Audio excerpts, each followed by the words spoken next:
j'ai fait un exercice qui est absolument génial, qui est, tu dois écrire la liste de tes 100 rêves.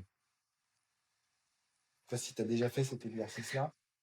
Bah, justement, je fais énormément de dev perso, j'adore ce genre de choses et je trouve ça génial que un cabinet qui est censé t'accompagner pour reprendre une boîte prend le temps de pas juste te parler du futur, mais dire attends, faut bien que ça se passe, faut que ça se passe bien, on va faire tout ça.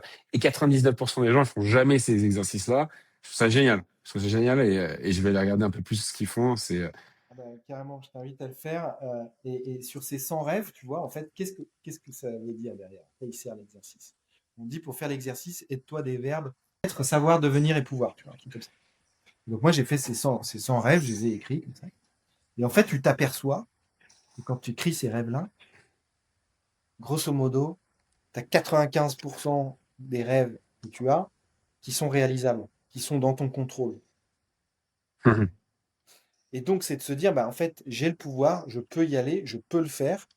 Et c'est un peu ta to-do list de, ok, bah, j'y vais, comment j'avance, tu vois.